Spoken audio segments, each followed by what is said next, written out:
ఈ యెహోషువ ఎటువంటి సమయంలో బాధ్యతలను స్వీకరిస్తున్నాడంటే, ఇశ్రాయేలు ప్రజలు ఐగుప్తు దేశం నుండి బయలుదేరిన తర్వాత పిల్లరా రకరకాల అరణ్యాల గుండా వారు బయలుదేరి కానాను దేశానికి వస్తున్నారు. అయితే మధ్యలో వారు ఎదుర్కొన్నటువంటి శోధనలు 3 ఘట్టాలు అన్నమాట. ఎన్ని ఘట్టాలు? 3 ఘట్టాలు. మొదటి ఘట్టము ఎర్ర సముద్రం అనే ఘట్టం. మొదటి ఘట్టం ఏంటి? రెండవ ఘట్టము యోర్దాను నది అనే ఘట్టం. మూడవ ఘట్టము యెరికో అనే ఘట్టం. ఇక్కడ గమనించండి పిల్లరా, ఫైనల్ గా కానాను అనే దేశంలో మీరు అడుగుతుంటారు. ఇది బైబిల్ ప్రకారం. ఇప్పుడు దీన్ని ఆత్మీయ అర్థంలో తీసుకోవాలి. కానాను అంటే నిన్ను దేవుడు ఆశీర్వదించే స్థలం. కానాను అంటే ఏంటమ్మా? దానికి దేవుడు ఇస్తున్న పేరేంటి? పాలు తేనెలు ప్రవహించు దేశం. కానాను ఏ దేశం అంట? పాలు తేనెలు అంటే పాలు తేనె ఎక్కువ ఉంటుంది అర్థం. అక్కడ అంటే ఆశీర్వాదం, సమృద్ధి. పిల్లరా ఎలాంటి ఆశీర్వాదం అక్కడ ఉంటుంది. దేవుడు వీరి కొరకు సిద్ధపరచారంటే వీరు త్రవ్వని బావిలు. మీరు వెళ్ళి బావి తవ్వక్కలేదు, ఆల్రెడీ బావిలు తవ్వేసి రెడీగా ఉన్నాయి. వీళ్ళు చేతట్టుకుని ఏం చేయాలి? ఆ నీళ్ళు తోడుకొని వీళ్ళు అవుతుంది. వీరు నాటని చెట్లు, వీరు చెట్లు వెళ్ళి విత్తనాలు వేసి నాటి అవి ఎదగాల్సిన అవసరం లేదు. ఆల్రెడీ చెట్లు నాటి రెడీగా పళ్ళు వచ్చేసి గుర్తులు వచ్చేసి రెడీగా ఉన్నాయి. వీరు వెళ్ళి ఆ పళ్ళు తిన్నగా ఆలస్యం. వీళ్ళు కట్టని పొరములు. ఏ పొరములమ్మా? కట్టని పొరములో వీరిని దేవుడు ప్రవేశపెట్టాడు. ఇప్పుడు పండ్లను, బావి నీరును, కట్టని పొరములను దేవుడు ఏం చేస్తున్నాడు? వీరిని ప్రవేశపెడుతున్నాడు. హల్లెలూయా. ఇక్కడ మనం ఆలోచిస్తే పిల్లరా, దేవుడు మనల్ని ఆశీర్వదించబడిన భూమిలోకి సాధారణంగా తీసుకెళ్తాడా అంటే తీసుకెళ్తాడు. నీ జీవితంలో ఎర్ర సముద్రం అనే కొన్ని ఘట్టాలు ఎదుర్కోవాల్సి వస్తుంది. యోర్దాను నది కొన్ని ఘట్టాలు ఎదుర్కోవాల్సి వస్తుంది. యెరికో గోడలనే కొన్ని ఘట్టాలు ఎదుర్కోవాల్సి వస్తుంది. ఎప్పుడైతే ఈ ఎర్ర సముద్రం అనే ఘట్టం, యోర్దాను నది అనే ఘట్టం, యెరికో గోడ అనే ఘట్టం నువ్వు దాటితేనే ఆ తర్వాత నీ కష్టానికి తగ్గ ప్రతిఫలం నీకు సిద్ధపరచబడుతుంది. హల్లెలూయా. ఇప్పుడు చూడండి, లోకంలో సాగుతుంది కష్టే బలి అంటే అర్థం ఏంటి? కష్టపడితే ఏమొస్తుంది మనకి? మనం ఇంట్లో కూర్చుని ఫ్యాన్ కింద కూర్చుని నాకు డబ్బులు వచ్చేదంటే వచ్చేస్తాయమ్మా. ఆ జాబులు కూడా ఉంటాయి. ఈ కరోనా వచ్చిన తర్వాత work from home, work from home అది కూడా హోమే. ఎలా ఉంటుందంటే ఎదురుకుండా ఫ్యాన్ అడితే ఎదురుకుండా ల్యాప్టాప్ పెడతాడు, ఎక్కడి నుంచి పోలు వచ్చేస్తాయి.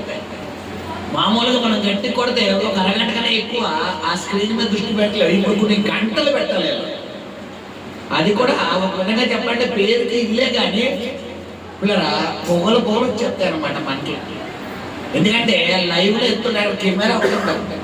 ఇక్కడ గమనించండి పిల్లరా, దేవుడు నిన్ను ఆశీర్వదించబడినటువంటి స్థలములోకి దేవుడు నిన్ను తీసుకువెళ్ళాలి అనుకునేటటువంటి సమయంలో కొన్ని పరీక్షలు దేవుడు నీకు పెడతాడు. ఆ పరీక్షలే ఎర్ర సముద్రము, యోర్దాను నది, యెరికో గోడలు. విషయం ఏంటంటే ఈ 3 ఘట్టాలను దాటిన తర్వాత నువ్వు కానానుకు వెళ్ళబోతున్నావు అన్న ప్రశ్నలోనే ఉండాలి తప్ప ఈ ఎర్ర సముద్రం అయిపోయింది అనుకుంటే యోర్దాను వచ్చింది ఏంటి? ఈ యోర్దానుతో ఎన్ని రోజులు భరించాలి? యోర్దాను అయిపోయింది కదా, అయ్యయ్యో వెళ్ళిపోతారు అనుకుంటే డే వచ్చింది ఇంకోటి యెరికో వచ్చింది ఏంటని ఏమవకూడదు, సంసిల్లుకోకూడదు. హల్లెలూయా. ఇక్కడ ఈ మోషే ఎర్ర సముద్రం వరకు దేవుడు మోషే పాత్ర వహించేటట్లు ప్లాన్ చేశాడు. ఎర్ర సముద్రం వరకు మాత్రమే మోషేని దేవుడు ఉంచి ఎర్ర సముద్రం తర్వాత పిల్లరా యోర్దాను నదికి, యెరికోకి దేవుడు ఎవరిని సిద్ధపరిచాడు? యెహోషువ. ఇప్పుడు మిమ్మల్ని అడుగుతున్నాను, ఎంతమంది యెహోషువలకు ఉన్నారు? యెహోషువ చెప్పాలి. చేతులు పైకి అతను కుడి చేతులు. నేను యెహోషువ అన్నవాళ్ళు. నేను పాజిటివ్ వర్డ్స్ అడుగుతున్నాను, ప్రశ్నే వేయను. నేను నా కుటుంబానికి ఒక యెహోషువ అన్నవాళ్ళు. హల్లెలూయా. ఇక్కడ గమనించండి చూడరా, యెహోషువ అంటాడు, యెహోషువ నీవు బ్రతుకు దినములెన్నడును ఏ మనుషుడు, హల్లెలూయా. ఏమండి ఒకళ్ళిద్దరు అంటున్నాడా? ఏ మనుషుడు అంటున్నాడా? మనం బతికినంత కాలంలో ఒకరిద్దరిని చూస్తామా, కొన్ని లక్షల మందిని చూస్తావా? వేలు కూడా కదా, ఎంతమందిని చూస్తాం? కొన్ని లక్షలు. ఎందుకంటే రోజు మనం ఉద్యోగానికి వెళ్ళినా, మనం పనిలోకి వెళ్ళినా, వ్యాపారానికి వెళ్ళినా, ఎక్కడికి వెళ్ళినా మన కళ్ళ ముందు ఒకరిద్దరు కనబడరు. ఎంతమంది కనబడతారమ్మా? కొన్ని వేల మంది కనబడతారు. మార్కెట్కి వెళ్ళినా ఒకటి, ఇప్పుడు మెయిన్ రోడ్ వెళ్ళినా ఒకటి, ఆదివారం ఎలా ఉంటుంది జనాలు? ఇప్పుడు అందులో 100 మంది నీ మీదకి వచ్చేద్దాం అనుకున్నా, ఇప్పుడు నువ్వు ఒక్కగా ఉంటావు. దేవుడు ఎక్కడిచ్చిన వాగ్దానం ఏంటి? ఏ మనుషుడు అది నిలబడ్డంటే నువ్వు నిలబడతావు, కూర్చోమని కాదు. అలాగే అర్థం. నిలబడ్డంటే ఏంటి? నీకు విరోధంగా ఎవరు లేగడు. నువ్వు చెప్పిందే వేదం, నువ్వు చెప్పిందే శాస్త్రం. నీ మాట కాదని ఎవరు నిలబడ్డావు. ఆవిడ మాట నెరవేర్చాడు, ఆయన మాట చెప్పి ఆయన మాట తృణీకరించాడు, ఆవిడ మాట రివర్స్ లో చెప్పాలి చేయండి, ఆయన మాట చెప్పండి. ఇక్కడ గమనించడం లేదా? ఇక్కడ యెహోషువ గురించి దేవుడు ఇస్తున్న వాగ్దానం. ఎటువంటి సందర్భంలో ఈ యెహోషువ పిల్లరా ఈ యొక్క బాధ్యతలు చేపడుతున్నాడంటే, సరైన ఘట్టంలో దేవుడు మోషే తీసుకెళ్ళిపోయాడు. ఇంకా అసలైన ఘట్టాలు ఎన్ని ఘట్టాలు ఉన్నాయి? 2 ఘట్టాలు ఉన్నాయి. ఒక ఎర్ర సముద్రం దాటితే ఇశ్రాయేలు ప్రజలు ఐగుప్తు దేశానికి వెళ్ళిపోతారంటే కాదు. నీ కుటుంబంలో కూడా పిల్లరా నువ్వు కూడా ఒకవేళ ఒక భర్తగా నీ ముందు ఒకవేళ యోర్దాను నది ఉందేమో, ఒక భార్యగా నీ ముందు ఒక యోర్దాను నది ఉందేమో, ఒక బిడ్డలకు తల్లిగా నీ ముందు ఒక యోర్దాను నది ఉందేమో, ఒక బిడ్డలకు తండ్రిగా నీ ముందు ఒక యోర్దాను నది ఉందేమో. ఇక్కడ యోర్దాను నది అంటే నదని కాదు, అప్పులు ఒక యోర్దాను నది, పిల్లరా సమస్యలు ఒక యోర్దాను నది, అనారోగ్యం ఒక యోర్దాను నది, పిల్లరా కుటుంబ కలహాలు ఒక యోర్దాను నది, భయంకరమైన చీకటి ఒక యోర్దాను నది. ఎప్పుడైతే ఈ ఎర్ర సముద్రం అనే చీకటిని, అప్పులను, అనారోగ్యాన్ని, యోర్దాను నది అనే చీకటిని, అప్పులను, అనారోగ్యాన్ని, ఎరుకు అనే చీకటిని, అప్పులను, అనారోగ్యాన్ని ఏం చేయాలి? ధైర్యంతో ముందుకెళ్ళాలి. అలా కాకుండా ఆ యోర్దాను నది కానీ, ఆ ఎర్ర సముద్రాన్ని కానీ, ఆ ఎరుకో కానీ నువ్వు భయపడ్డావా? అది చూపించాడు. ఇప్పుడు చెప్పాలి, ధైర్యంతో వెళ్ళాడా యెహోషువ? భయపడి వెనక్కి వచ్చేసాడా? అది అందుకని చెప్పి ఎంతమంది యెహోషువలు ఉన్నారని ముందుగా అడిగాను. ఇప్పుడు నీ అప్పులకు నువ్వు భయపడుతున్నావు అంటే, నీ కుటుంబ పరిస్థితులకు నువ్వు భయపడుతున్నావు అంటే, నీ మారిన భర్తకో, మారిన భార్యకో, మారిన బిడ్డలకో, మారిన కుటుంబాలకు నువ్వు భయపడుతున్నావు అంటే నువ్వు యెహోషువవా కాదా? మళ్ళా అడుగుతున్నాను, ఎంతమంది యెహోషువలు చెప్పాలి? హల్లెలూయా! ఎంతమంది యెహోషువలు ధైర్యంగా పైకెత్తాలమ్మా. నువ్వు యెహోషువ అని ఒప్పుకుంటే ఈ రోజు అభిషేకం దేవుని మీద కుమ్మరిస్తాడు. ఒకవేళ నీకు అంత ధైర్యం లేకపోయినా కానీ నీ మీద కుమ్మరించేస్తాడే. ఎందుకంటే యెహోషువ కూడా ఎవరమ్మా? మనకలాగా మనిషే, మనకలాగా మనిషే, పరలోకం నుంచి దిగిరాలే. కాబట్టి ఇక్కడ మనం చూసుకుంటే ఈ అధ్యాయంలో ఒకసారి 2 సార్లు కాదు, దాదాపు 4-5 సార్లు దేవుడు యెహోషువతో ఏమన్నాడు? నిబ్బరం కలిగి ధైర్యంగా ఉన్నాడు, నిబ్బరం కలిగి ధైర్యం. ఒకసారి చెప్తే సరిపోదు కదండి. పిల్లలు తల్లిదండ్రులు ఇంట్లోంచి బయటికి వెళ్తారు, ఉద్యోగ నిమిత్తం, వ్యాపారం ఏదైనా ఊరు వెళ్ళారనుకోండి, పిల్లలకి ఎన్నిసార్లు చెప్తారు జాగ్రత్తలు? రే తల్లి జాగ్రత్తగా ఉండే, రే నాన్న జాగ్రత్తగా ఉండే, రే నాన్న జాగ్రత్తగా ఉండే, రే డాడీ జాగ్రత్తగా ఉండే, అమ్మ తల్లి జాగ్రత్తగా ఉండే. ఒకసారి చెప్తే సరిపోతుందిగా. ఎందుకంటే జాగ్రత్తలు మనం కుదిరైన పెట్టలేము కాబట్టి, కుదిరైన పెట్టలే కాబట్టి 1-10 సార్లు ఏం చేస్తారు? జాగ్రత్త, కరెంట్ దాన్ని జాగ్రత్త, గ్యాస్ దాన్ని జాగ్రత్త, ఇంట్లో తలుపులు జాగ్రత్త, బీరువా తలుపులు జాగ్రత్త, జాగ్రత్తగా ఓకే ఎన్నిసార్లు చెప్తారే బాబు జాగ్రత్త జాగ్రత్త. ఇక్కడ విషయం ఏంటంటే వాళ్ళకి చేదస్తమని కాదు, నువ్వు జాగ్రత్త ఎక్కువగా తీసుకుంటావని అనుకో. వాళ్ళకి చేదస్తం ఎక్కువైపోయిందని కాదు. వీళ్ళు అనుకుంటారు మా అమ్మకి చేదస్తం ఎక్కువ రా బాబు, చెప్పిందే చెప్తుంది, మా నాన్నకి చేదస్తం ఎక్కువ చెప్తుంది. చేదస్తం కాదమ్మా, జాగ్రత్తలో ఉన్న విధానం చాలా శ్రేష్టమైనది. ఎందుకు మా డాడీ ఇన్నిసార్లు జాగ్రత్త చెప్తున్నాడు, ఎందుకు మా మమ్మీ ఇన్నిసార్లు జాగ్రత్త చెప్తుంది అని నిన్ను నువ్వు ప్రశ్నించుకోవడం నీకు ఏం దొరికెళ్తే? ఎందుకు మనం కుదురైన పెట్టలేం కాబట్టి. ఫ్రెండ్స్ వచ్చారనుకో, జాగ్రత్త తలుపు అన్నప్పుడు మనం ఏం చేస్తాం? తలుపు తీసేసి బయటకు పోతాం. ఇప్పుడు దొంగడు వచ్చి ఏం చేస్తాడు? చేయాల్సినవన్నీ చేసుకుని పోతాడు. మనం ఏదో టీవీ పెట్టుకుని రిమోట్ నొక్కకుండా కూర్చుంటాం, పొయ్యి మీద ఏదో మర్చిపోతాం. అమ్మ ఏం చెప్పింది ఆల్రెడీ గ్యాస్ గురించి, మనం ఏం చేస్తాం ఏనంగా ఆ గ్యాస్ మీద మాడిపోయి ఇల్లంతా మసిపోకి వచ్చేసి మొత్తం కమ్ముకోపోయి అమ్మ అక్కడికి చెప్పింది జాగ్రత్త, నాదే తప్పు. ఇక్కడ గమనించండి పిల్లరా, జాగ్రత్త. ఇక్కడ యెహోషువ ఎటువంటి పరిస్థితిలో మరి దేవుడు యెహోషువకు జాగ్రత్త చెప్తున్నాడంటే, ఓ పక్కన మోషే మరణించాడు, గైడ్ చెప్పేవాడు ఎవరో లేరు. మోషే కింద చాలా మంది ఉన్నారు కానీ మోషే పైన మోషేకి ధైర్యం చెప్పే వాళ్ళు ఎవరు లేరు. ఒకవేళ ఈ రోజు కూడా నిన్ను బలపరిచే వారు ఎవరు లేరని బాధపడుతున్నావా? నిన్ను గైడ్ చేసే వాళ్ళు ఎవరు లేరని బాధపడుతున్నావా?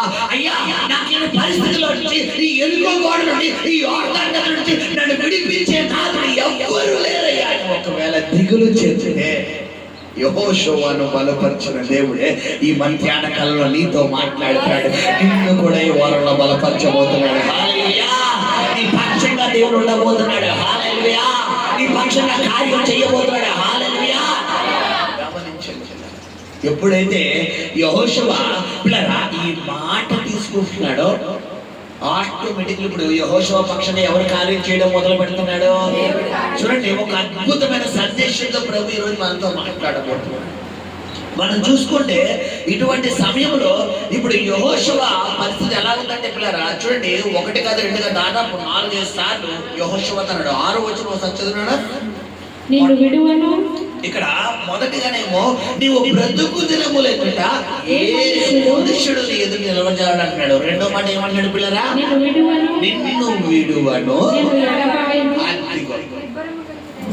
విడువను. మనమేమంటాం, యేసయ్యా నన్ను వదిలేసావా?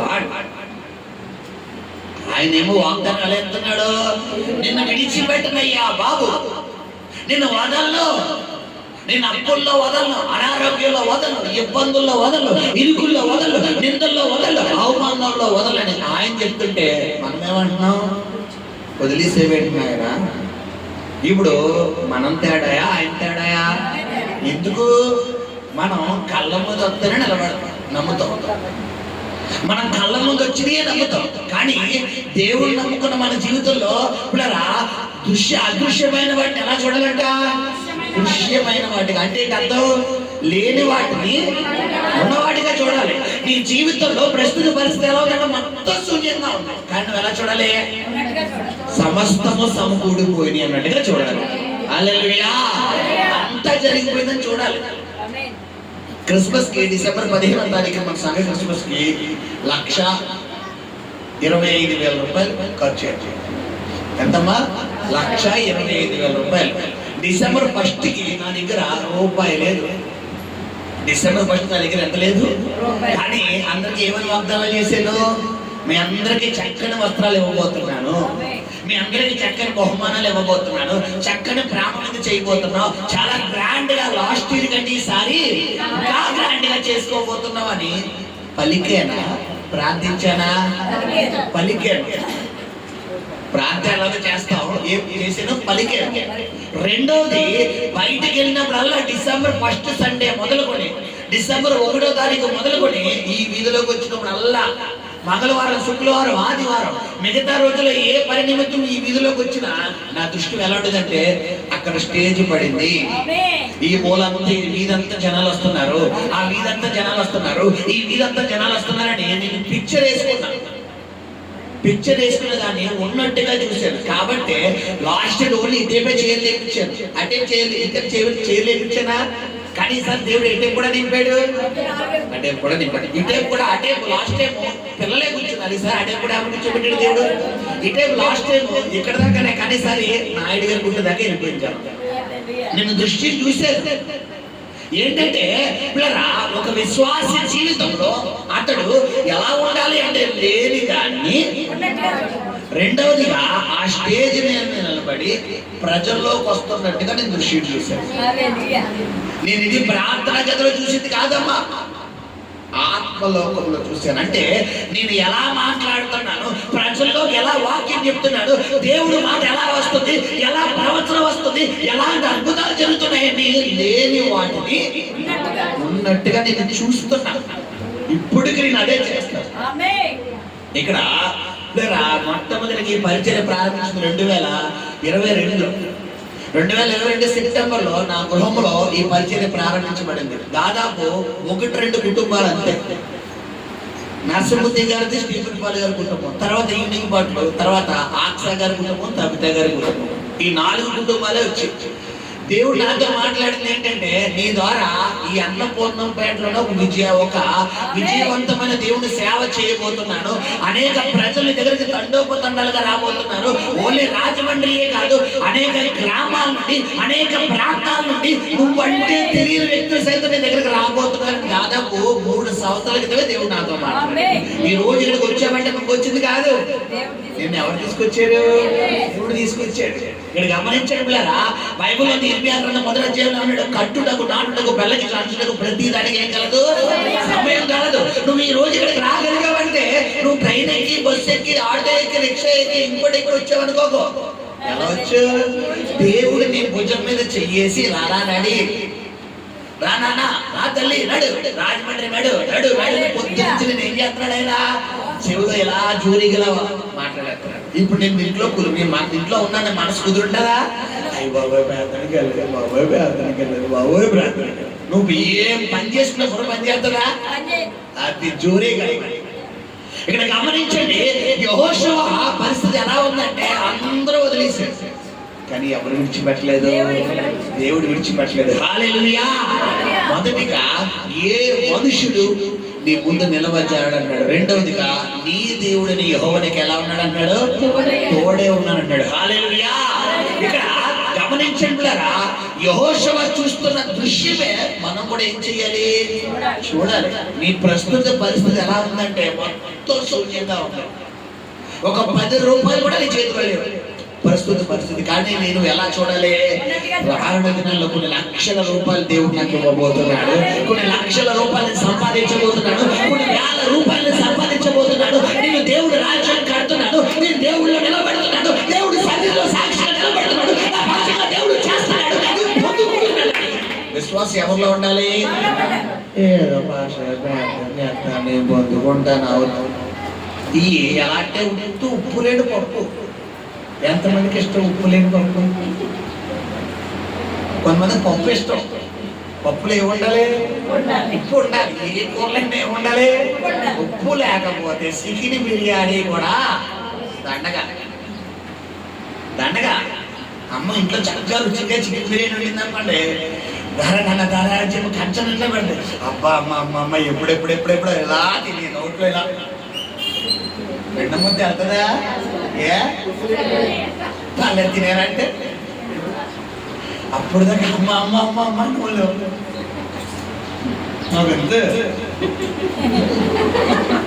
అదొద్దు. ఎక్కడి నుంచి కంచం అంతా అయిపోయి ఇంకొక 2 కొంచెం ఇవా అనే లెవెల్ నుంచి 3 వంతులు తీసి నాకు వద్దు నీ మధ్యలో ఎక్కడి నుంచి ఇక్కడ గమనించండి, ఉప్పు లేని ఏది ఎక్కడ అంటే ఏంటంటే, నీవు ఎలా చూడాలంటే, నా దేవుడు నా పక్షంగా ఉన్నాడు, నేను కార్యం పొందుకుంటున్నాను, నా పక్షంగా దేవుడు అద్భుతం చేయబోతున్నాడు. ఈ 2025 నా కొరకే వచ్చిన సంవత్సరం. ఎంతకైతే సాతాను 2024లో 2023లో 2022లో నన్ను ఓడించాడు, నన్ను అవమానపరిచాడు, నన్ను కించపరిచాడు, నన్ను బలహీనపరిచాడు, అంతకు 2 రెట్లు వాడి మీద రివెంజ్ తీసుకునే సంవత్సరం, 2 రెట్లు వాడిని తొక్కేసే సంవత్సరమే. 2025 ఎవరు నమ్మాలి? నువ్వు నమ్మితేనే దేవుడి మహిమను. నువ్వు నమ్మలేదనుకో, ఉప్పులేని పప్పే. ఉప్పులేని పప్పు నువ్వు ఎదుకోకూడదు. ఇంట్లో ఉన్నది కొంచెం పప్పు అయినా ఉప్పు వేసుకుని తినాలి. నీలో కొంచెం విశ్వాసం ఉన్నా, నా దేవుడు చేస్తాడు, నా దేవుడు ఉన్నాడు, నా దేవుడు జరిపిస్తాడు, నా దేవుడు నన్ను వదలడు. ఎందుకంటే నీ దేవుడు గోతులో పడిపోయిన యోసేపుని విడిపించాడు, అరణ్యంలోకి వెళ్ళిపోయిన ఆగను రక్షించాడు, అందరి చేత గడవబడినటువంటి యాకోబుని దర్శించాడు. అందరూ ఉన్నప్పుడు అందరూ ఉంటారు, ఒంటరిగా అయిపోయినప్పుడు ఉండరు. తెలుసా, మన జేబులో ఈ జేబులో కట్ట, ఈ జేబులో కట్ట, మెడ వాసిపోయి. అంటే ఏంటి మెడ వాసిపోయి? అంటే చెయ్యి వాసిపోయి, ముక్కు వాసిపోయి, చెవులు వాసిపోయి, నోరు వాసిపోయి, అన్ని వాసిపోయినాయి అనుకోండి. వెళ్ళి వాళ్ళు కూడా ఎక్కడో ఉన్న బీరకాయ పీసులు కూడా వచ్చేస్తాయి. ఏంటి అత్త నేను మీ అమ్మాయి అమ్మాలమ్మ వాళ్ళ చెల్లి కొడుకు కూతురు మనవడు అవునా? వాళ్ళు ఇప్పుడు ఎవరో బతికి లేరక్క. అమ్మ నువ్వు ఇక్కడ ఉన్నావు అని చెప్పింది. అవునా? ఏంటి ఇల్లు మందనా పల్లె కట్టేసావత్త?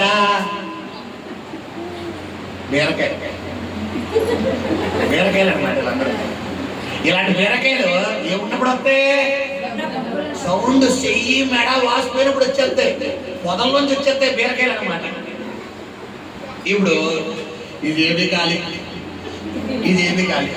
పక్కింట్లోనే ఉంటాను అన్నయ్య, పక్కింట్లో ఉన్న చెల్లి, పక్కింట్లో ఉన్న తమ్ముడు, పక్కింట్లో ఉన్న పిండి. మనం ఇంటికి వెళ్ళి ఒక గ్లాస్ ఇంకా మనం గ్లాస్ తీసుకొస్తున్నావేమో అని ముందుగానే గమనించేసి బియ్యం అడుగుతావో, కందిపప్పు అడుగుతావో, ఇంకోటి అడుగుతావు. వదినా ఇంట్లో కందిపప్పు మనం అడుగుతాం అనుకునే లోపలనే విమర్శలు అంటే కొంతమంది ముందర కాలకి ఏమేసేస్తారు అంటే ఏంటి, మనం అడుగుతా అనే లోపలనే వాళ్ళు అడిగితే మన నోట్లోంచి విమర్శ గీళ్ళు అనమాట. వీళ్ళు మనుషులు. ఒకవేళ అలాగే మనుషులు ఒకవేళ నేను అందరూ వదిలేశారా, డోంట్ వరీ. యెహోషువని కూడా అక్కడ అందరూ వదిలేశారు, కానీ యెహోషువని ఎవరు విడిచిపెట్టలేదు. నీ దేవుడిని యెహోవా విడిచిపెట్టే దేవుడు కాదు. హల్లెలూయా. ఏమన్నాడు యెహోషువ? నిన్ను విడువను ఎడబాయని ఎవరో లేరు, ఎవరు సపోర్టే లేదు, ఎవరు తోడు లేదు, ఎవరో నాకు సాయం చేయట్లేదు అడగో. నా సన్నిధిలోకి రా, నా పాదాలు మోకరించి రెండు చేతులు పైకెత్తి ప్రార్థించి నీకు నేను సహాయం చేయబోతున్నాడు, నీ పక్షంగా నేను ఉండబోతున్నాడు, నీ పక్షంగా కార్యం చేయబోతున్నాడు, నీ పక్షంగా అద్భుతం చేయబోతున్నాడు. దేవుడు ఎవరితో మాట్లాడుతున్నాడు? ఇది మూడో మాట. మొదటిగా ఏ మాట మాట్లాడుతున్నాడమ్మా? ఆర్తి. నువ్వు బ్రతుకు దినములు అంటే నువ్వు ఎన్ని సంవత్సరాలు బతకబోతున్నావు? 90 ఏటుకో, 80 ఏటుకో, 100 ఏటుకో. నువ్వు 100 years నువ్వు బతకాలనుకుంటే అన్ని సంవత్సరాలు ఈ పక్షులు ఎవరు ఉండబోతున్నారు? రెండవది నిన్ను విడువను ఎడబాయను. మూడవది హల్లెలూయా. ఏమంటే మామూలు ధైర్యానికి నిబ్బరం కలిగి ధైర్యం తేడా ఏంటండి? నాకు తెలుసు, మిమ్మల్ని అడుగుతున్నా చెప్పాలి. మామూలు ధైర్యానికి నిబ్బరం కలిగి ఉండడానికి తేడా ఏంటి చెప్పాలి. మీకు అర్థమయ్యే భాష చూపిస్తాను. సామ్యాలు నిలబడ్డాను. ఇప్పుడు కుర్రవాడు ఉన్నాడు. ఈ కుర్రవాడు ఇప్పుడు ఎగ్జామ్స్ అనుకోండి, రేపే ఎగ్జామ్. ఇప్పుడు నేను సామ్యాలు బాగా చదువుకున్నాను, ఎగ్జామ్ బాగా ధైర్యంగా ఉంది. ఇదేంటి ధైర్యం? సామ్యాలు రేపు నేను నీకు నీ పక్కనే కూర్చుంటాను, చూసుకో. ఇదే ధైర్యం చెప్పాలి. ఇప్పుడు సామ్యాలకి ధైర్యం వచ్చేద్దా, బేపచ్చమని ధైర్యం వచ్చేద్దా? ఎందుకు? తన మీద కాదు తెలుసా? ఎందుకు? పక్కన సార్ అంటున్నారు. సార్ గారికి రాని క్వశ్చన్ లేదు, సార్ గారికి రాని క్వశ్చన్ లేదు. ఇప్పుడు సామ్యాలు బాబు ఏ క్వశ్చన్ ఇస్తాడరా బాబు, రాస్తానా లేదు, వస్తుందో లేదు, అవుతుందో లేదు, ఏమో ఏమో ఏమో అనుకున్నంత వరకు సామ్యాలు ఎగ్జామ్ రాయి. ఆల్రెడీ దేవుడు మాట్లాడు, సామ్యాలు ధైర్యంగా ఉంటాడు, దేవుడు మాట్లాడు. కానీ బలవత్తదా? ఇప్పుడు సామ్యాలు పక్కన ఎవరు కూర్చుంటున్నారు? సార్ పక్కనే మీ మ్యాథ్స్ సారు బుక్లెట్ తేవట్లేదు, కూర్చోదాలి. సార్ బుక్లెట్ తేవట్లేదు, సార్ బ్రెయినే బుక్లెట్. విషయం ఏంటంటే సార్ అంటే ఎవరు? దేవుడు. నీ పక్షంగా రాబోతున్నాడు ఆయన, నీ పక్షంగా రాబోతున్నాడు. ఆమె చెప్పండి, నీ పక్షంగా రాబోతున్నాడు, నీ పక్షంగా నీ జీవితంలోకి రాబోతున్నాడు, నీ ఇంటికి రాబోతున్నాడు, నీ వ్యాపారంలోకి రాబోతున్నాడు, నీ ఉద్యోగులకు రాబోతున్నాడు. నిబ్బరం కలిగి ధైర్యంగా ఉన్నాడు. మూడో మాట. నాలుగో మాట, నీవు నిబ్బరము కలిగి జాగ్రత్తపడి ఏమండి మళ్ళా ఇంకో మాట అంటున్నాడు. ఆల్రెడీ నిబ్బరం కలిగి ఇప్పుడు ఇంకా ఏం చెప్తున్నాడు? రెండోది, అది మూడోది ఏంటి? ఏమండి ఆల్రెడీ నిబ్బరం కలిగి ఉండమన్నాడు, నిబ్బరం ధైర్యం కలిగి ఉన్నాడు, నిబ్బరం కలిగి ధైర్యంగా ఉండమన్నాడు. మూడో మాట ఏంటి? జాగ్రత్తపడి బహుధైర్యం. అంటే ఇప్పుడు సామ్యూయల్ ఎలా అనుకుంటున్నాడంటే ఓకే మాస్టర్ గారు, ఓకే మాస్టర్. తెలుగు అయితే మీరు చెప్పేస్తారు కానీ ఇంగ్లీషే అర్థం కావట్లేదండి. ఇంగ్లీష్ మాస్టర్ గారు కూడా ఇలా చెప్తే బాగున్నాను, సోషల్ మాస్టర్ గారు కూడా ఇలా చెప్తే బాగున్నా. నాకు ఆ సోషల్ అంటేనే భయం, ఆ సైన్స్ అంటేనే భయం, ఆ మ్యాథ్స్ అంటే అయ్యో బాబో మ్యాథ్స్ సార్ కూడా చెప్తే ఆల్రెడీ సోషల్ తెలుగుని ఎవరు చెప్పేశారు? తెలుగు మాస్టర్ చెప్పేశారు. నీ పక్కన నేను ఉంటానండి. ఇప్పుడు సామ్యుయల్ మైండ్ ఎందుకు వెళ్ళిపోయింది? మ్యాథ్స్ మీదకి వెళ్ళిపోయింది. ఇప్పుడు దేవుడు ఏం చెప్తున్నాడు? సామ్యుయల్ మ్యాథ్స్ అని కూడా పంపించబోతున్నాడు రెడీగా, సోషల్ అని కూడా పంపించబోతాను రెడీగా, సైన్స్ అని కూడా పంపించబోతాను రెడీగా, ఇంగ్లీష్ అని కూడా పంపించబోతాను రెడీగా. నీ పక్షంగా నేను ఉండబోతున్నాడు. ఎక్కడైతే ఎత్తైన కోటలు ఉన్నాయో, ఎక్కడైతే నేను కృంగ తీశాడు, ఎక్కడైతే అవమానపడ్డాడు, ఏదైతే నీ జీవితంలో అడిసి పెడతాడు, రెండు రెట్లు నేను ఉండబోతున్నాను. హల్లెలూయా. ధైర్యంగా ఉంటామా? నిబ్బరం కలిగి ధైర్యంగా ఉంటామా? ఉన్నట్టే కంగారు పడతాం. ధైర్యంగా ఉందామా? నిబ్బరం కలిగి ధైర్యంగా ఉందామా? బహు నిబ్బరం కలిగి ధైర్యంగా ఉందామా? 4వ మాట. 5వ మాట. నిబ్బరము కలిగి ధైర్యంగా ఉండుము, దిగులు పడకుము, దిగులు పడకుము, జడియకుము. అది వాడు ఎంత పక్కాగా చెప్తుంటే ఒకానొక సమయంలో కూడా మనకు కూడా ఏమొచ్చేద్దమ్మా, నాకు నా ఒక చోట పిల్లలు ఏంటో నా జీవితం నాకు అర్థం కావట్లేదు, ఈ సమస్యలు ఎప్పుడు తీరిపోతాయి, ఈ కష్టాలు చాలా బయట. నీ పక్కన మ్యాథ్స్ కూర్చుంటానంటుంటే నీకెందుకు బాధ? అంటే ఆయన కళ్ళుడు కావాలా? ఆయన పని తెచ్చుకోడా? ఏమా ఇన్విజిలేటరే ఆయన. అడిగేవాడు ఎవడన్నాడు? సాధారణంగా ఎవరికి భయపడతామా? అంటాం. ఇప్పుడు చెప్పేసారా ఆయన. ఇప్పుడు పక్కన స్టూడెంట్ ఏమన్నా చేయగలడా? ఫస్ట్ నీకు వస్తుందా ఎవరికి వస్తుందా? మరి పక్కాగా నీ పక్షంగా నేను ఉన్నాను, నేను చూసుకోబోతున్నాను, నేను విడిపించబోతున్నాను, నేను రక్షించబోతున్నాను, నేను 2029 తను పైకెత్తబోతున్నానని ఆయన మాట్లాడుతుంటే ఏంట్రా బాబు అంటాం. నీ తప్ప ఆయన తప్ప? నీలో ఎందుకు కొత్త తెలుసా పిల్లల దిగులు? చెప్పాలి. మనకి దిగులు ఎందుకు వస్తుంది తెలుసా? ఎవరు చెప్తారు? ఎవరిని చూడలేదు, ఎవరిని చూస్తున్నావు? పక్కన సార్ కూర్చున్నా కూడా మనకి ఎవరు కనపడదు? సార్ కనపడరు. ఎవరు కనపడతారు? క్వశ్చన్ పేపరే. ఈ క్వశ్చన్ ఎలా రాయరు? నీకు ఏ క్వశ్చన్ పడతా? నీకెందుకు? నీకెందుకు? హౌ నీకెందుకయ్యా? నీకెందుకు? రాసి కూడా ఉన్నాడుగా. నువ్వు ఓన్లీ 10th సరిగా వచ్చినాడు. పీజీ చదివాడు. 10th ఎక్కువ, పీజీ ఎక్కువ, పోస్ట్ గ్రాడ్యుయేట్. ఆ సబ్జెక్ట్ లో డెప్త్ వెళ్ళిపోయింది అక్కడ మ్యాటర్ ఆల్రెడీ. అలాంటి క్వశ్చన్లు 100 క్వశ్చన్లు వచ్చినా సెకండ్ లో రాస్తాడు. అది ఇప్పుడు కొందరు సౌండ్లు చేస్తారు. ఏంటి సౌండ్లకు అర్థం చెప్పాలి. కొన్ని సౌండ్లకి అర్థం అంటే తెలుసా?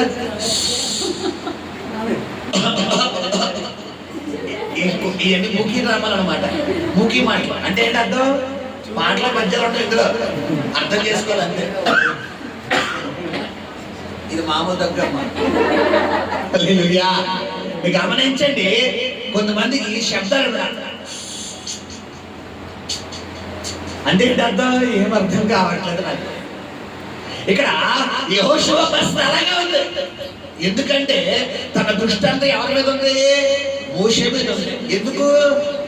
మోషే అయితే జ్ఞానవంతుడు, మోషే అయితే తలపట్టినోడు, మోషేకి అనుభవం ఎక్కువ, మోషేకి ధైర్యం ఎక్కువ, మోషేతో ముఖాముఖిగా దేవుడు మాట్లాడాడు. ఓకే, మోషేతో మాట్లాడాడు. నీతో మాట్లాడలేదా? చెప్పాలి. మాట్లాడని చెప్పాడా? చెప్పాలమ్మా. మాట్లాడని చెప్పాడా? మాట్లాడుతున్నాడా? పోనీ ఏమన్నా ప్రవక్త ద్వారా మాట్లాడతాడా? డైరెక్ట్ ముఖాముఖిగా మాట్లాడతాడా? మరి ఇంకెందుకు? ఇంకేందుకు నీ దృష్టి దేవుడి మీద ఉండాలా, సమస్య మీద ఉండాలా? మన దృష్టి ఎవరి మీద ఉండకూడదు, సమస్య మీద ఉండకూడదు. నువ్వు సమస్య మీద దృష్టిగా కలిగి ఉన్న రోజులు సమస్యను విడిచిపెట్టుకోదమ్మా. నేను చెప్పేస్తున్నాను. మొదటి సమయాల గ్రంథం 17 మనకు ఉదాహరణ. దావీదు గొలియాతు ఎన్ని రోజులు పడి ఎదుర్కొంటారు గొలియాతుని? 40 రోజులు పడి. ఒక్కడని ఏమైనా చంపగలిగాడా? చంపడం సంగతి పక్కన అంటారు. కనీసం ఆడి మీద ఒక బాణం విసరగలిగారా? అవదు. ఎందుకు? సమస్యలే చూస్తున్నారు. ఈ అప్పలే ఎలా తీరుతుందంట, ఈ రోగం ఎలా తగ్గుతుందంట. వాళ్ళకి అలా అయిపోయింది, ఇదే రోగం వచ్చింది. వీళ్ళకి అలా అయిపోయింది, ఇదే రోగం వచ్చింది. వాళ్ళు ఇదే అప్పుల్లో అలా అయిపోయారు. వాళ్ళ కూడా నీకు ఎందుకమ్మా? వాళ్ళ రోగం నీకు ఎందుకు? వాళ్ళకి దేవుడు తోడుగా లేడు. కానీ నీకు చెప్పాలి, వాళ్ళకి దేవుడు వాగ్దానం ఇవ్వలేదు కాబట్టి ఇక్కడ తీసుకున్నారు. నీకు వాగ్దానం ఇచ్చాడు. ఇప్పుడు వాగ్దానం ఇచ్చిన వాడు నమ్మదగిన వాడు. ఆయన మాట ఇచ్చేటప్పుడకు నరుడు కాదు. నేను విడిపెట్టాలని చెప్పాడు, చూసుకుంటాడు.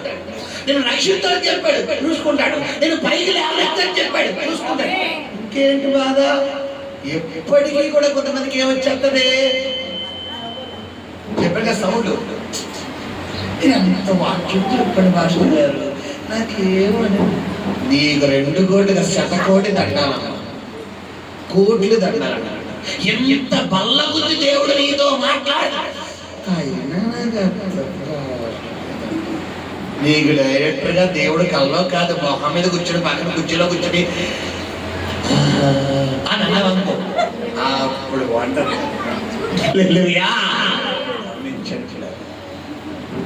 నీతో మాట్లాడుతున్న పరిశుద్ధాత్మ మనుషులు కాదు, ఆయన వాక్యమైనాడు. వాక్యము ద్వారా ఆయన మాట్లాడతాడు. హల్లెలూయా. ఇక్కడ మోషే భయంకరమైన పరిస్థితిలో ఉన్నాడు, యెహోషువ భయంకరమైన పరిస్థితిలో ఉన్నాడు. ఎలాంటి పరిస్థితి అంటే తన ముందు యోర్దానుది కనబడుతుంది. ఆ యోర్దాను దాటితేనే కానానికి వెళ్ళాలి. యోర్దాను తర్వాత ఇంకో ఘట్టం ఏంటి? ఎరుకో. ఇప్పుడు మన జీవితంలో శత్రువులను మనం ఓడించాలి, సాతాను రాజ్యాలను కోల్చాలి అంటే మనం ఎవరికి సమయం ఇవ్వాలి? అది అప్పు అనేది ఒక శత్రువు, అనారోగ్యం అనేది ఒక శత్రువు, కుటుంబ కలహాలు అనేది ఒక శత్రువు, మారిన భర్త భార్య బిడ్డలో తల్లిదండ్రులు తోబుట్టులు అక్కచెల్లు అన్నదమ్ములు ఫ్రెండ్స్ ఒక శత్రువు. శత్రువు అంటే సెపరేట్ గా చూడాల్సిన అవసరం లేదు. ఎందుకంటే చెప్పేసి 6 పనులు చెప్తే మనం పోరాడుతుంది ఎవరికంట? ప్రస్తుత సంబంధమైన అంధకార సంబంధమైన దురాత్మలతో, ఆకాశ మండలమందున్న వాయుమండల అధిపతులతో, మన లోక సంబంధ మనుషులతో కాదు మనకు పోరాడేవాడు. ఎందుకంటే ఇక్కడ పక్కాగా దేవుడి శక్తిని, ప్రార్థన శక్తిని పొందుకుని వెళ్తాం. ఇంటికి వెళ్ళాక నువ్వు కనుక ప్రార్థన మానేసావా వచ్చేస్తాడు. అందుకడికి ఎట్టింది పేరేంటి తెలుసా? నేను పిలవని పేరెంట్. సాధారణంగా అందరికీ ఏం చేస్తావు? పిలిచి పేరెంట్ పెడతాం. అంటే ఏమండి మా ఇంట్లో ఈరోజు బర్త్డే అండి, కొద్దిగా రండి. మా ఇంట్లో పిల్లండి, కొద్దిగా రండి. మా ఇంట్లో శుభకార్యం అండి, కొద్దిగా మీరు కూడా రండి, ఫ్యామిలీతో రండి అని మనం ఏం చేస్తాం? ఎంత దగ్గరలోనే ఏం చేయాలి? పిలవాలి. పిలవకుండా అయ్యో అనుకోకుండా వచ్చారంటే రోడ్డు మీద వెళ్ళిపోతాం. కొంతమంది చూపులు చాలా వెరైటీగా చెప్తారు తెలుసా? చూపులు అంటే ఏంటి? కబుర్లు. రోడ్డు మీద అలా వెళ్ళిపోతున్నాడు చాలు. అయ్యో పాస్టర్ గారు పెళ్ళండి, రేపు మా అబ్బాయి పెళ్ళండి, వచ్చేయండి. చంద్రా ఎలా చెప్పాలి? మర్యాద అయితే ఇంటికి వెళ్ళి చెప్పాలి. ఒకవేళ ఖాళీ లేదు, కుదరదు, ఏం చేయాలి? రోడ్డు మీద కనబడ్డ అయినా మాస్టర్ గారు రాలేదు, ఎందుకు వస్తారు అంటే గౌరవం తెలియదా నీకు? సభ్యం తెలీదా? ఇక్కడ గమనించండి పిల్లరా, దేవుడి దగ్గర ఎలాంటి విశ్వాసం కలిగి ఉండాలంటే నా దేవుడు చేస్తాడో, నా దేవుడు జరిపిస్తాడో, నేను ఈ కార్యం పొందుకుంటాను, అది అయిపోయింది, అక్కడ ముగింపు. ఇది ఈ విశ్వాసం ఉండాలి. ఇక్కడ అన్నలందరూనేమో గొలియాతు హైట్ పర్సనాలిటీ చూస్తుంటే దావీదు ఎలా చెప్తున్నాడు? ఈ దినమున యెహోవా నిన్ను నాకు అప్పగించబోతున్నాడు, నీ తలను తెగనరికి ఇశ్రాయేలు పక్షంగా దేవుడు ఉన్నాడన్న మాట నేను ప్రజలందరికీ కూడా తెలిసేలా చేయబోతున్నాడు. అసలు దావీదు మాటలకి, దావీదు పర్సనాలిటీకి, గొలియాతు పర్సనాలిటీకి, గొలియాతు మళ్ళీ సంబంధం ఉందా? కల్లో అయినా జయించగలవా గొలియాతుని? కానీ దావీదు ఎలా పలుకుతున్నాడు? ఓ 10 రోజులు అంటున్నాడా? ఏమన్నాడు అక్కడ? ఈ దినమునే, హల్లెలూయా, నువ్వు నమ్మితే ఈ రోజుని పక్షంగా దేవుడు కార్యం చేయబోతున్నాడు. ఆ ముందు గోపుకోవడం అని కొంతమందికి ఏ అలవాటు ఎక్కువ దురదత్తుగా ఉంది. అంటే గోపుకోవడం అంటే మామూలుగా ఆలోచనలు ఎక్కువైపోతాయి. ఎందుకు సమస్యలు చూస్తున్నావు? నువ్వు సమస్యను చూసినంత కాలం నువ్వు బయటకు రావు. నేను చెప్పేస్తాను, వాళ్ళు బాండ్ పేపర్ మీద ఆశించేస్తాను. జన్మలో నువ్వు బయటకు రావు. సమస్య పక్కన పెట్టిన యేసయ్యను చూడడం మొదలుపెట్టి నేను రెప్ప పొరలు ఆయన బయటకు తీసుకొచ్చాను. హల్లెలూయా, హల్లెలూయా. చూడడం అంటే ఎలాగమ్మా? మొహంలో మొహం పెట్టా. ఏం చేయాలి? చూడడం అంటే ప్రార్థన చేయాలి, వాక్యం చదవాలి, ఆయన మీద విశ్వాసం కలిగి ఉండాలి, ప్రార్థన చెయ్యాలి. వంగని ప్రతి మోకాలు అతి. నువ్వు ప్రార్థన చేసినప్పుడే, వాక్యం చదివినప్పుడే, లోకాన్ని వదిలేసినప్పుడే, పాపాన్ని వదిలేసినప్పుడే, దేవుడు కార్యాచరమైన జీవితాన్ని విడిచిపెట్టినప్పుడే ఈ పక్షంగా ఎవరు నిలబడతారో?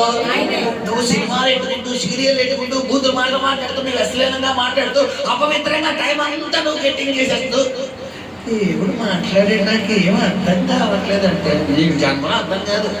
ఎందుకు? టైం అంతా ఎక్కడెడుతున్నావు? లోకంలో.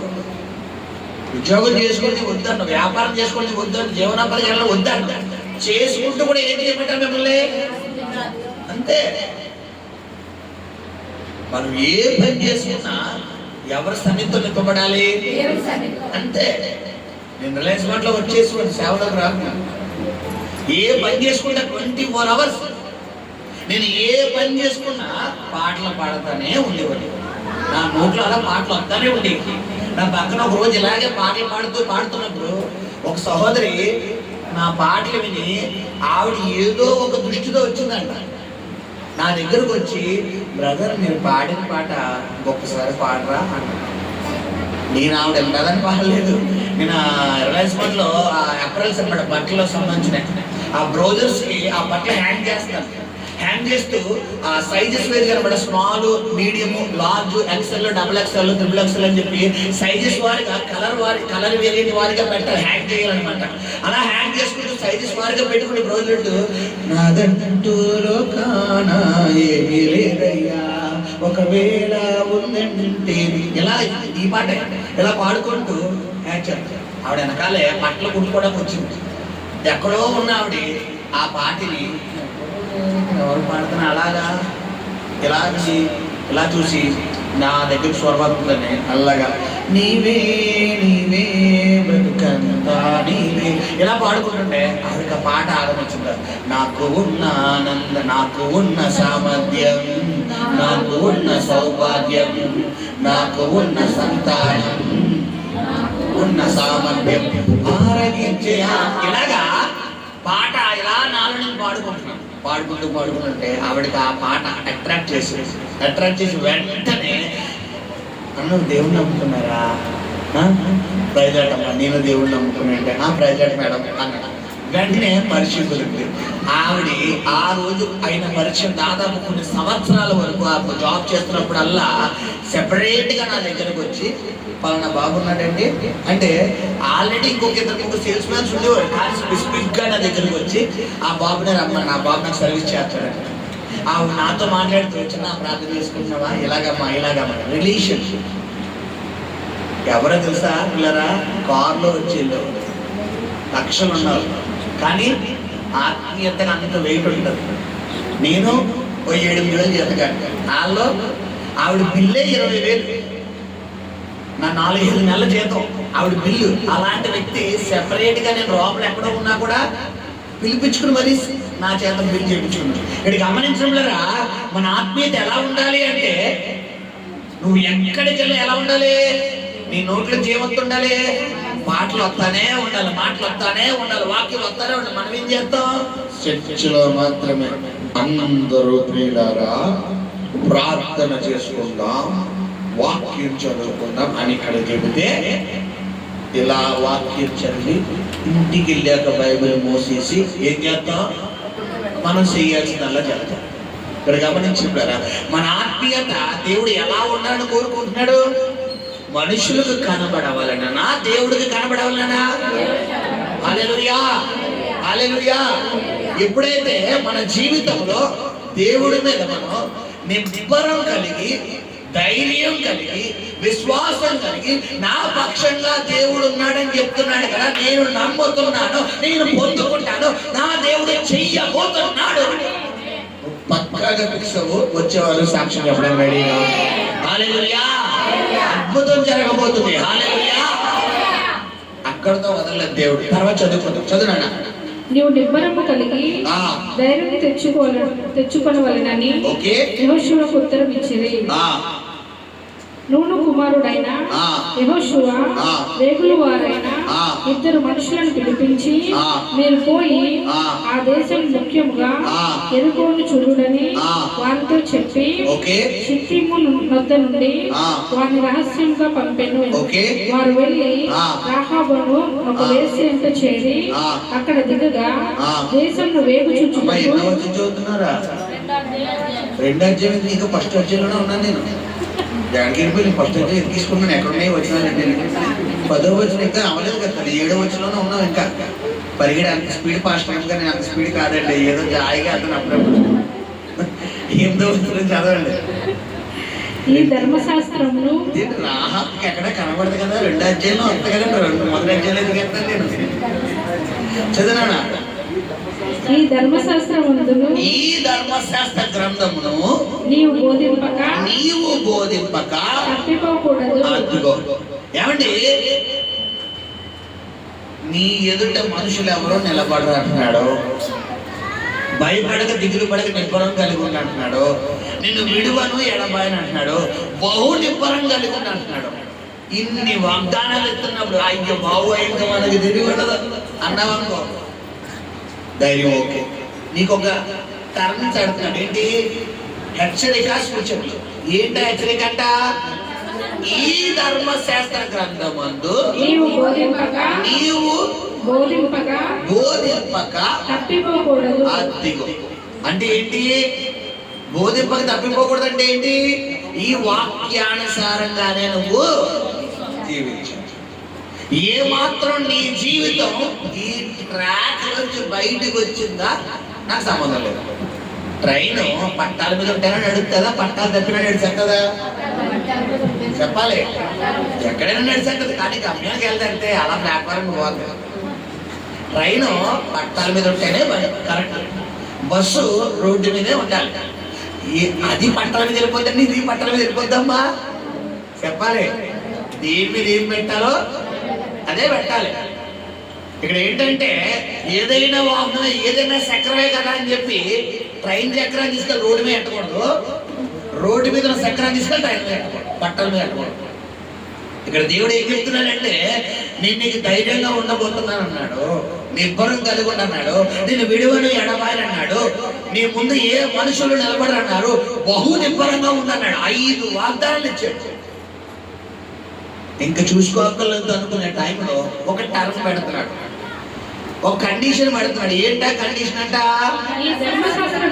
ఈ ధర్మశాస్త్ర గ్రంథమునందు నీవు బోధింపక తప్పిపోకూడదు. దానిలో వ్రాయబడిన వాటన్నిటి ప్రకారము చేయుటకు నీవు జాగ్రత్త పడినట్లు దివారాత్రము దాన్ని ధ్యానించిన ఎడల నీ మార్గమును వర్ధిల్ల చేసుకుని చక్కగా ప్రవర్తించదు. ఇప్పుడు చెప్పండి, నీ జీవితంలో సమస్య ఎదుర్కోకపోవడం కారణం ఏంటో తెలుసా? వాక్యం చదవడం. ప్రార్థన చేసేస్తున్నాం, ఏం చేయట్లేదు, చదవనివాడు సాతానుగాడు. ఎందుకంటే ఒక పక్షి ఎగరాలి అంటే 2 రెక్కలు అవసరం. ఒక క్రైస్తవుడు ఆత్మీయ జీవితంలో ఎత్తైన శిఖరాలకు వెళ్ళాలి అంటే ఒకటి ప్రార్థన, రెండు వాక్యం. సాధారణంగా ప్రార్థన చేసుకునే ఇష్టం ఉంటుంది, పాటలు పాడే ఇష్టం ఉంటుంది, పాటలు వినే ఇష్టం ఉంటుంది, కానీ వాక్యం వచ్చేసరికి ఏం చేస్తాడు? నిర్లక్ష్యం రప్పించాడు. ఎందుకు అనుకుంటామంటే మనకి ఏం అర్థం కావట్లేదు, మనకి ఎందుకు? నువ్వులా చదివితే నీకు వాక్యం అర్థం కాదు, ఎవరు సహాయం అడగాలంట? ఇది అన్ని బుక్కులు కాదమ్మా. నువ్వు పీజీలు, పోస్ట్ గ్రాడ్యుయేట్లు, బీఈడీలు ఎంఈలు చదివినంత మాత్రం బైబుల్ చదవలేవు. నువ్వు నోట్లో ఒక అక్షరం ముక్క రాలినంత మాత్రాన బైబుల్ చదవలేని అనుకో. ఎందుకంటే గొప్ప గొప్ప పండితులు, గొప్ప గొప్ప యోధులు సైతం అసలు నోట్లో అక్షరం ముక్క రావడం సైతం బైబుల్ నుంచి కూడా 100 ప్రసంగాలు తయారు చేసి మనకు అందించాడు. గమనించుంటారా? ఈ రోజు నీ ప్రార్థనా జీవితాన్ని బట్టే దేవునికి ఆ కృప ఎత్తాడు. నాకు తెలిసిన నేను సేవకి ట్రైనింగ్ కోసం నందిగామ వెళ్ళా.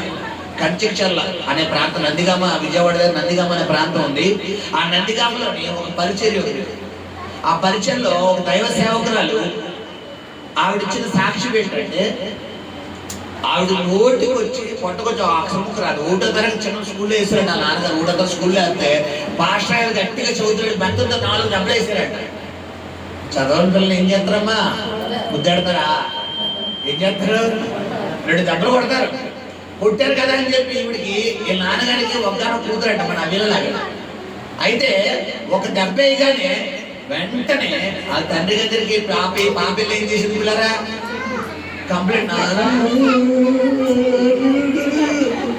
ఇంకా చూసుకోండి. ఆ నాన్న మాస్టర్ దగ్గరికి వెళ్ళి గొడవేసి నా కూతురు కొడతావు నువ్వు, ఇక రేపు స్కూల్కి రాదని చెప్పి ఇంట్లో కూర్చోబెట్టాడు. లేదు అల్లారుగా పెట్టి ఇంట్లో కూర్చోబెడితే పంపించలేదు. ఇంట్లో వాళ్ళ అమ్మగారు వాళ్ళ పిల్లలు ఇంకా తర్వాత వాళ్ళ పొందులు అరే పంపించరా అంటే నాకు చదవక్కర్లేదు, ఇంట్లో ఉంటారు, మళ్ళీ అడుకోవే. ఒక వయసు వచ్చేసింది, అక్షరం లేదు, బైబుల్ చదవాలని ఆశ ఉన్నా చదవలేకపోవడం. అలాంటి టైంలో దేవుడు దగ్గర ప్రార్థన చేసుకుని అడిగగా దేవుడు ఇప్పుడు బైబిల్ చదవడం కాదు, తెలుగు, తమిళ్, కర్ణాటక, మలయాళం 4 భాషల్లో ప్రసంగాలు ఇచ్చుకుంటూ వాక్యం చెబుతూ ఈ రోజు దేవుళ్ళలో బలపడి ఉన్నారు. హల్లెలూయా! గమనించండి, ఆ తల్లిగారు స్వయంగా అద్భుతమైన సేవకురాలు అన్నమాట. అలాంటి దైవ సేవకులను ఎక్కడా చూడలేదు. అంత సమర్పణ, ఎంత సమర్పణ అంటే ఎవరైనా చీకటి శక్తులతో వచ్చి ఆవిడ ముందు నిలబడ్డారనుకోండి, కళ్ళు మూసి ఇలా తెలిసేటప్పుడు ఆ దెయ్యం బయటపడు. అంత అభిషేకం ఆవిడ. కారణం వాక్యానికి గమనించండి. నీ టాలెంట్ని బట్టి కాదు చదవాల్సింది, నీ మెమోరీని బట్టి కాదు. దీన్ని చదివితే ఎలా భయముతోనూ వణుకుతోనూ రావాలి. అయ్యో బాబోయ్ వాక్యం చదవలేదు. ఒకవేళ నీకు చదవడం మర్చిపోయి అర్ధరాత్రి గుర్తొచ్చినా లేచి ఏం చేయాలి? మనం ఏం చేస్తాం? మనం పెట్టంగా బుర్ర, మన బుర్ర అంతా దాని మీదే ఉంటుంది. ఈ మధ్యకాలంలో ఫోన్ కూడా వచ్చింది, టిక్కు టక్కు టిక్కు టక్కు టిక్కు టాక్ తిప్పడమే. ఇక లాస్ట్ దాకా తిప్పడమే మన పని. నీ జీవితం మనకి తిప్పేస్తాడు సాధారణంగా, ఇలా గుండ్రంగా తిప్పేస్తాడు. తిప్పడమే. నువ్వు వాక్యం చదవాలి. వాక్యం సాతాన్ని ఎలా బ్లేమ్ చేస్తాడంటే, ప్రజల పిల్లరా ఫోన్లో నేను దేవుడియే చూడద్దు. నేనే చెప్తున్నాను, దేవుడి కూడా చూడద్దు. అయితే ప్రార్థన లేదా అంతే. నువ్వు ఎలాగా పౌరుషంతో కూడిన పట్టుదలతో కూడిన భక్తి ఎప్పుడైతే చెయ్యగలుగుతావో నీ పక్షంగా ఎవరు నిలబడతారో అంతే. బైబిల్లో ఉందమ్మా. ఇక్కడ గమనించండి, దేవుడు 5 వాగ్దానాలు ఇచ్చాడు యెహోషువ. 2 టర్మ్స్ ఇస్తున్నాడు. ఒకటి ఎలా ఉండాలంట? ఈ వాక్యం చదివేటప్పుడు జాగ్రత్తగా ఉండు అన్నాడు మొదటిది. రెండో మాట ఏంటంటున్నాడు? చదువునంట. రెండో మాట 8వ వచనంరా. ఇప్పుడు చదివితే దానిలో వ్రాయబడిన వాటన్నిటి ప్రకారం అన్నిటిని అన్నాడా, కొన్నిటి అన్నాడా? అన్నిటి. మనం ఏం చేస్తాం చెప్పాలి. చాలా మంది అబద్ధాలు ఆడతారు, అబద్ధాలకు పేరు ఆడతారు. చిన్న అబద్ధమే, పెద్దది కాదు, జస్ట్ ఊరికినే ఉత్తు ఎలా అంటారు తెలుసా? ఎలా అంటారు? ఉత్తునే ఉత్తుతా. బైబిల్ ఉత్తుతుందా? చిన్నది ఉందా అమ్మా? పులుసుని పిండి కొంచెం అయినను నువ్వు ఉత్తుతాట, నిత్తితాట, ఎత్తితాడినా అబద్ధం. అబద్ధం చెయ్యొద్దు అంటే చేయకూడదు అంతే, వెళ్ళొద్దు అంటే, మాట్లాడొద్దంటే, వినొద్దంటే ఇంకెళ్ళకూడదు జోలికి. అంటే మాస్టర్ గారు ఒకసారి అలాగా అలా వెళ్ళి అలా చూసి అయిపోయింది సినిమా. పాలల్లో 10 లీటర్లు పెరుగు కలపక్కర్లేదు. పెరుగులో ఒక ఫింగర్ ఎట్టి ఆ ఫింగర్ తీసుకొచ్చి పాలల్లో పెట్టి ఇలా గుండ్రంగా తిప్పితే తెల్లారికి ఏమైపోద్ది అంతే. నీ ఆత్మీయ జీవితం పాలలాగే ఉండాలి, పెరుగు అవ్వకూడదు, ఇరిగిపోకూడదు. మనం ఏం చేస్తాం? అయ్యా నేను టీవీ పెట్టుకోలేదు మాస్టర్ గారు, మా పిల్లలు పెట్టారు, పెడితే చూస్తాను. అయ్యా నీ కళ్ళు ఏమైంది? నేను పెట్టలేదు, నా చేతితో పెట్టలేదు. విశ్వాసం ఏం తీసుకుంటావా? అవుతుంది అంటాం. టీవీ మాత్రం నేను పెట్టలేదండి, మా పిన్ని గారి ఇంటికి వెళ్ళాను, మా అత్తగారి ఇంటికి వెళ్ళాను, మా అమ్మగారి వాళ్ళు పెడితే వాళ్ళు చూస్తున్నప్పుడు నేను చూద్దాం. కళ్ళు మూసుకో, బయటకు పో, బయటకు వచ్చావు, తలకాయ కింద పెట్టు, లేదా తలకాయ పై పెట్టు, లేదా తలకాయలో కళ్ళు మూసుకో, లేదా దుప్పటి కప్పుని పడుకో. అప్పుడు వాళ్ళకి ఏమవుతుంది అర్థం అంతే. మన కళ్ళు లాగట్లేదు, గుడ్లు లాగట్లేదు. కంట్రోల్ ఉండకపోతే నీకు ఆశీర్వాదాలు రావు. కంట్రోల్స్ ఉండాలి. పిల్లలు స్కూల్లో ఎలా ఉండాలి? సైలెంట్ గా ఉండాలి. ఇంట్లో కేకలేసాడు బొయ్యో ఇంట్లోకి స్కూల్లో కేకలేస్తే వాళ్ళు ఏం చేస్తారు? మన అమ్మ అరకరా బాబు అంటారు, మాస్టర్ అంటాడా? ఎంత ఉండదు అసలు ఒక కేక వేయగానే బట్టే ఇంట్లో మన అమ్మ ఒక దెబ్బ అంటారు. ఒకవేళ స్కూల్లో దెబ్బ వేయగానే ఏడ్చేవాళ్ళు ఇంకోటి వాడు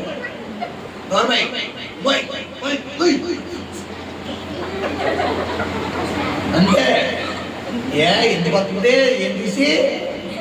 ఎంత దెబ్బ, ఇంత బెత్తం చూసి.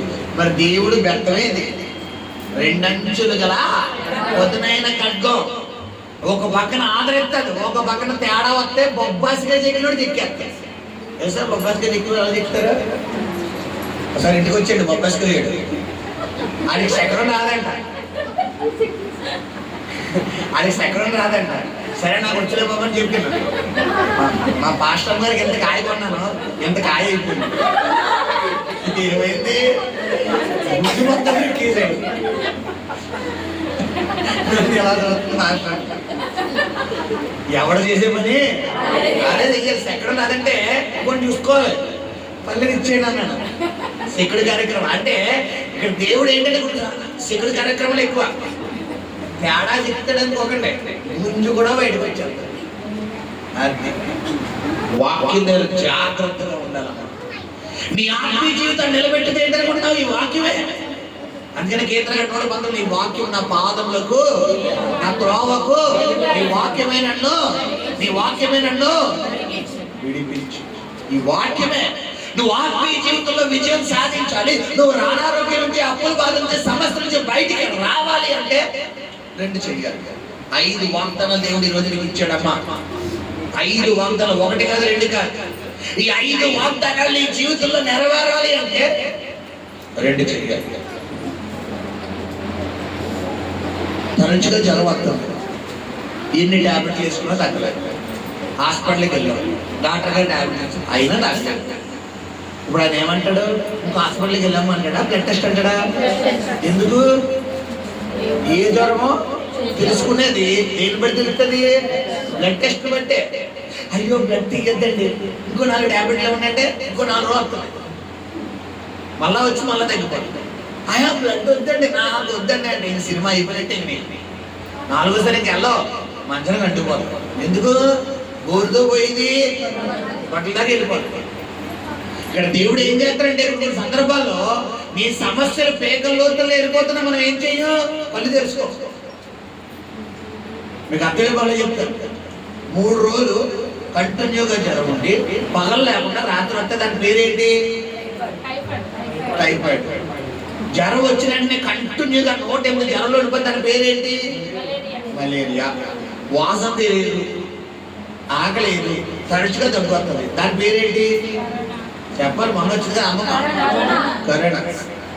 ఇప్పుడు ఈ సెంటెన్స్లు బట్టి మన ఇంట్లో పెద్దోళ్ళు ఎవరైనా ఉన్నారనుకో, నైటే వస్తుంది పగలు రావట్లేదంటే ఇది గ్యారెంటీ ఏంటది? అయ్యి బాబా నోట్ ఎప్పుడు చూసినా బాడీ హీట్ ఎక్కిపోతుందంటే ఇది గ్యారెంటీ ఏంటది? మలేరియా. వాసన తెలుస్తలేదు అంటే ఇది ఏమైంటది? తీసుకెళ్ళి క్వారంటైన్ వేసేది. అది ఇప్పుడు జ్వరాన్ని బట్టి మెడిసినా అన్నిటికీ ఒకటే ఉందా కదా? ఇప్పుడు ఈ రోజు నీ జ్వరానికి దేవుడు మందు ఇట్టాడు. నీ జ్వరానికి దేవుడు మందు ఇట్టాడు.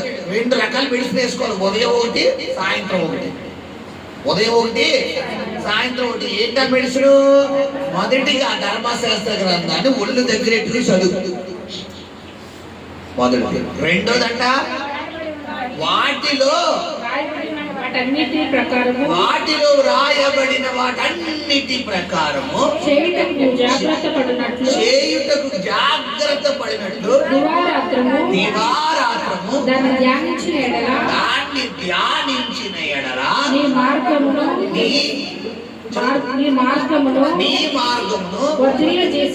వర్ధిల్ల చేసుకొని చక్కగా ప్రవర్తించదు. చూసారా పిల్లరా? దేవుడు ఆశీర్వాదాలు ఊరికినే ఇవ్వడమ్మా. మనం మార్కెట్కి వెళ్తాం, ఏదో వస్తువు కొనుక్కుంటా ఊరికి ఇచ్చేస్తా నచ్చిందని చెప్పాలి. ఏం ఇవ్వాలి? దానికి తగిన వెల ఇవ్వాలి. ఇప్పుడు దేవుడు కూడా ఆశీర్వాదాలు ఊరికినే ఇవ్వడు. నేను ఆయన డబ్బులు అడుగుతలేదు, నీ బంగారం అడుగుతలేదు, నీ ఇల్లు ఆస్తి అడుగుతలేదు. ఏమడుగుతున్నాడు? పరిశుద్ధమైన జీవితం కలిగి అంటాడు.